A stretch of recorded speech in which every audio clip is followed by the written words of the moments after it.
যারা কইলো যে দাদু আমার উপরে ওই বিমান পড়ছিল, পড়ছে, পড়ার পরে বিমানটা একটা শব্দ হয়েছে, তারপর আর আমি কিছু দেখিনি।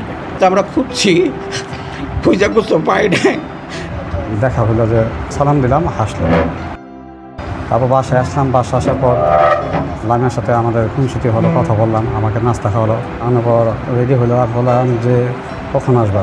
বললো যে ওকে ছুটি তো দিবে 12:30টায়, আমি প্রাইভেট করে আইসা বলবো এলো 3:30 বাজে, জলদি করে চলে আসি। তো আমি খাইতেছিলাম, ও আমাদেরকে তাকে একটা হাসলো। ওই পর্যন্ত সোমবার দিন সকাল আমি যখন সকালে সব রেডি হয়েছি, আমি বলছিলাম তুমি দুপুরে যাও, আমি সকালে যাই। লামিয়াকে বলছিলাম, ও বলছে না আমার বাসায় কাজ আছে, তুমি ওকে দিয়ে আসো, আমি দুপুরে গিয়ে নিয়ে আসবো। পরে যায়রা বলতেছিল যে না বাবা যাবে, ও ওর আম্মা বলতেছে না আমি যাব। এই বলে ওকে রেডি করে আব্বার কাছ থেকে কথা বলে আমরা স্কুলে গেছি। স্কুল যাওয়ার পথে ওদের দিয়ে আসলাম ক্লাসে। আমরা যে সিট দিয়া নামে যায়রা বা ওঠে, ওখান থেকে আমাকে সবসময় আল্লাহ হাফেজ বলে। ক্লাস ওই সিটির সাথে যেখানে ক্লাস হয়েছে ওইটার ভিতরে ওহি প্লাস ও একসাথেই। আমি যখন গেট থেকে বাইরে হই, সামনে ও হাব্বাই প্লাস ওহি। দেখা হলো যে সালাম দিলাম, হাসলো। তারপর বাসায় আসলাম। বাসা আসার পর লামিয়ার সাথে আমাদের খুনসুটি হলো, কথা বললাম, আমাকে নাস্তা খাওয়ালো। অন্যান্য সময় ভাত আনতে দেরি করে ভাত ও রানলো সকাল 11:30টার দিকে। ও খাওয়ার পর আমরা খাওয়াইলো। খাওয়ানোর পর রেডি হলো, আর বললাম যে কখন আসবা। বললো যে ওকে ছুটি তো দিবে 12:30টায়, আমি প্রাইভেট করে আইসা বলবো এলো 3:30 বাজে, আমি জলদি করে চলে আসি। তো আমি খাইতেছিলাম, ও আমাদেরকে তাকে একটা হাসলো। ওই পর্যন্তই। তারপর যাওয়ার পরে প্রিয়া ভাবি আর ও ছিল ক্লোজ ফ্রেন্ড, মনের মতো।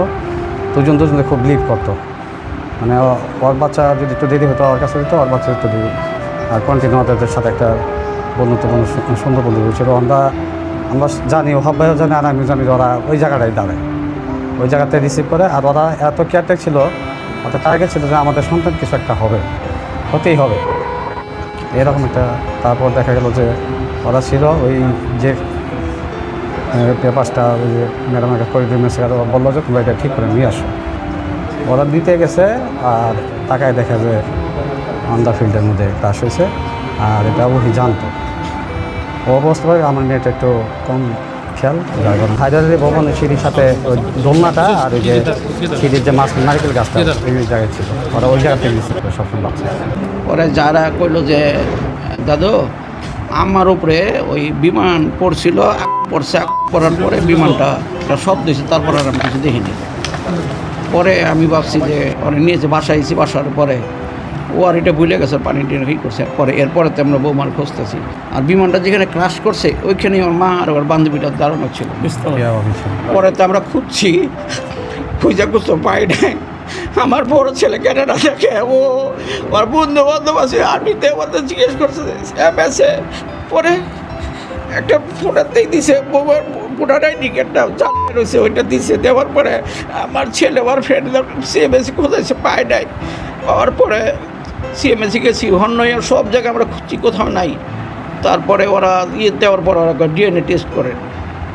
পরে ওর যে বান্ধবী ওই লোক বলতেছে যে না এইটাই ওরা দুইজন, ওর বান্ধবী দুইজন, কিন্তু সিএমএসে কোনো বাচ্চা বললাম। পরে আমাদের লোক দিয়া ডিএনএ টেস্ট করেছে সিআইডি অফিস থেকে। আমার এক ফ্রেন্ড আছে, উনি বলে যে পিএসসি ডাইরেক্টর, উনি বলে দেওয়ার পরে ওরা খুব শর্ট টাইমে দিছে। দেওয়ার পরেই আমরা পরে 9টার সময় আমরা বুঝাই দিছে। পরে আমরা একটু লাশটা দেখি, কাকে না আপনার বৌমার লাশ 5 টুকরা, আর ওই মহিলাটা ছিল 3 টুকরা। কোনো চেহারা দেখার মতো কোনো কিছু নাই।